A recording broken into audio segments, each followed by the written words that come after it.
Hi everyone, Ryan here from Fight Game Analysis, and today we are going to be talking about the upcoming fight between Sergey Spivak and Greg Hardy.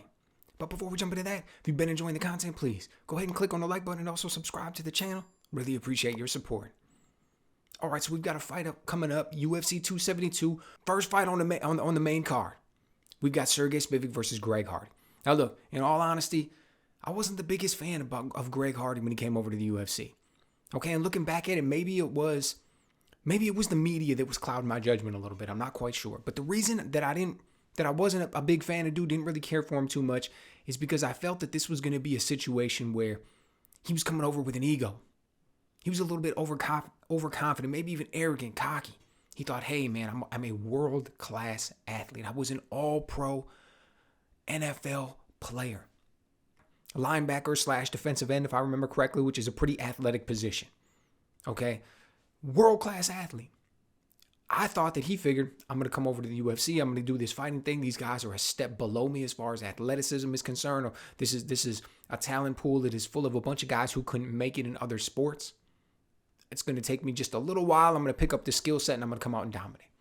And I thought, first of all, I figured it's not true. Second of all, I don't care too much for the attitude.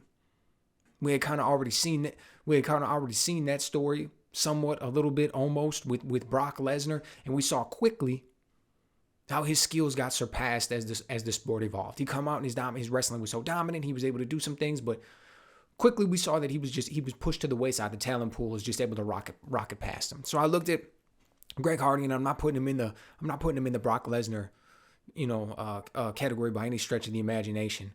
He came out and immediately was a much better striker than Brock Lesnar was, but nevertheless, here nor there. That's kind of how I look at it. And I think maybe that I say it was the media that was clouding my judgment because I can't specifically go back and think of any interviews that I saw him give where he gave off that vibe. As a matter of fact, it was the opposite. When you heard him talk, he was kind of being humble about things, saying that he was learning, saying that he was growing, but then at the same time, you'd hear him talk trash on guys. So, whatever. Neither here nor there. That's how I felt about it originally coming out. And we've been able to watch him progress. Now, one thing I will say, he is a world-class athlete, right? He has an incredible amount of athleticism, typically more than most guys and most heavyweights that we see in the UFC. So it was interesting to see how that was going to allow him to develop or help him develop as he started to actually learn the skills that are associated with fighting, particularly MMA, which has an incredibly diverse, right, incredibly wide skill set that you got to master. The fight of his, believe it or not, that I actually found the most interesting was one that he lost against Marcin Tybura. And it was because I saw so much development in that fight in his striking. He had I think that was the fight where he had just left American Top Team, or maybe it was the fight before that, and he had started working exclusively with Dean Thomas and Rashad Evans, wanted a little bit more focused training, a little bit more one-on-one. And I thought it was starting to pay dividends there, man. I really do. We see this sequence in the first round where he comes in. It's behind a combination, lands this beautiful left hook to the body. Right? It may not seem like that much, but it was the footwork that got him in there. It was the combinations. It was the little head feint, the way he closed the distance. It was the form on landing that left hook. You got to remember, this was a guy who's very new to fighting. This wasn't a guy who's 32, 33 years old, and you're seeing him land a left hook to the body. He's been practicing it since he was 8. Right? When you see that, it's easy to understand why a guy has those movements mastered. But for Greg Hardy to do it at that point, it was showing a lot of growth. It was showing a lot of evolution in his game. And then even better than that, just Tybura tries to answer back, and Greg Hardy counters him with a great counter left hook, which showed, again, the ability to evade the counter, control the distance, the timing to land his own left hook. It was really good. And then there was a few more other instances throughout the fight where he just showed that he was really improving upon his striking. He showed that he's just really growing and really getting a lot better. But then he also showed that when he got put on his back, man, he had absolutely no answer. He had absolutely no answer when Tybura put him on his back, and he was out of there in short order. Right, then we see him come out against Tai Tuivasa, lands a good shot, again, shows his inexperience, jumps in, leads with his face, completely, taking chances and putting himself in a position that he need not, and the more experienced striker, man, clipped him and got him out of there. Win for Tai Tuivasa. Right, now standing across from him, Sergey Spivak. This dude is definitely a more well-rounded fighter. You look at his fight against, I want to say Van Duren, Vandera, probably mispronouncing his name, but you look at that fight. I loved the takedowns that Spivak showed. Love those takedowns early. The versatility that he had, the way that he was able to mix that together with his striking and just be fluid from one to the next.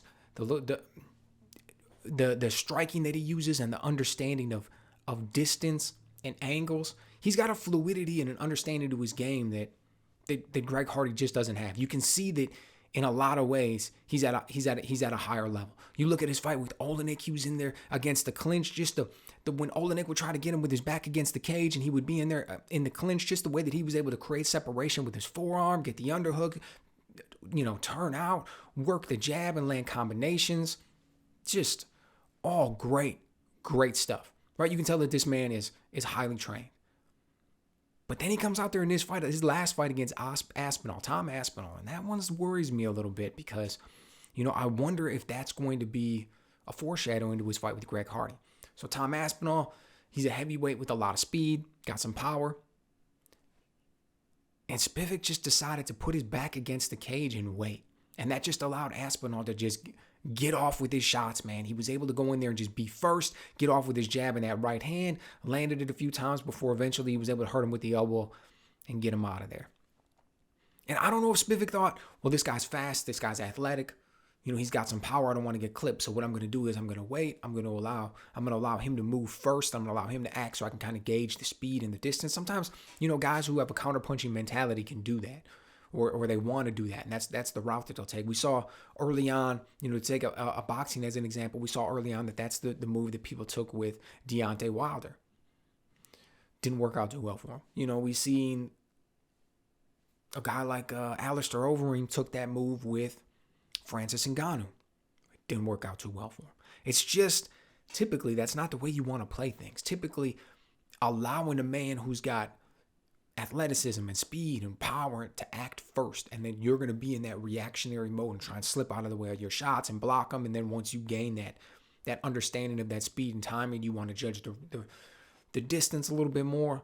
But the whole time you're standing there waiting, the whole time you see these dudes there standing there waiting, they're stationary. It's just a bad move, and it turns out bad. And my concern is that even though he's a more well-rounded fighter, even though he's got better takedowns and better wrestling and better understanding of the clinch and positions, and he's got a much better jab and a counterpunching and everything than I think Greg Hardy has. As talented as Greg Hardy is, I think Spivak's better in a lot of those areas. If he decides to come out there with the same type of game plan that he used against Tom Aspinall, and he's over there basically with his back against the cage and he's waiting, and he's allowing Greg Hardy to act first because he's worried about the speed and athleticism and the power that Greg Hardy has, man, he is going to get smoked. It's going to be the exact same thing. It's going to be about 2-3 minutes, and Greg Hardy's going to come in there and he's going to land a big shot, and then it's going to be game over. You cannot wait on guys like that. You cannot have flat feet and stand there and wait. Again, I go back to the Marcin Tybura fight. Greg Hardy was seeing a lot of success early on in that fight because we saw when he was coming forward, when he was being aggressive, when he was dictating the action, he was able to use these skills that he had been, these newfound skills that he had been working on and found in the gym. Look good. But as soon as Tybura started to come forward in the second round, he started to see a lot more success. Greg Hardy didn't know how to fight going backwards. That's much more difficult. You have to put people where they're uncomfortable. And I'll tell you what, that's the one thing that worries me about this fight, is that Sergey Spivak comes out and does the exact same thing. And that's actually why I'm going to go with Greg Hardy. It's a tough one to pick, man, because as I said, I think Sergey Spivak is actually the more talented fighter in a lot of different areas. I think he's got a higher skill set in a lot of different areas. But Greg Hardy's got an incredible amount of athleticism. He's got an incredible amount of power. He's the bigger man. He actually cuts to get down to 266. So he's going to probably come in there 25, 30 pounds heavier than Spivak. I think he's got much more upside. He's still learning the game. He's got some really good focused attention on him with Rashad Evans and Dean Thomas. And I also just do not like the way that Spivak took that last fight against Aspinall. So, Greg Hardy's the underdog in this one. But I actually think it's a really close one. If Spivak were to come out with a victory, I wouldn't be surprised at all. But I'm going to go with Greg Hardy for the win on this one. I think he finds a way to come out with it. I think his athleticism and his speed are going to cause Spivak to eventually shut down his offense. Man, I'll tell you what, though. If Spivak is able to get a takedown on Greg Hardy, he has shown about zero ability to handle that effectively. So hopefully it doesn't go that way. But, let me know what you guys think. Do you think Spivak's able to come out with a victory? Do you think Greg Hardy is able to come back from those couple losses that he just suffered and still put it together? A lot of people thought this guy was a future champion when he came in. A lot of people thought that it was just a matter of time before he learned the necessary skills. He was down there at American Top Team, a place that was going to be able to teach him the skills, and he was going to rise to the level of champion and walk away with the belt one day. Is that still the case? Or has these last couple losses shown that, his athleticism took him to a certain point, but he has more skills to learn, and can he do that before he gets too old? Only time will tell, right? Let me know what you guys think.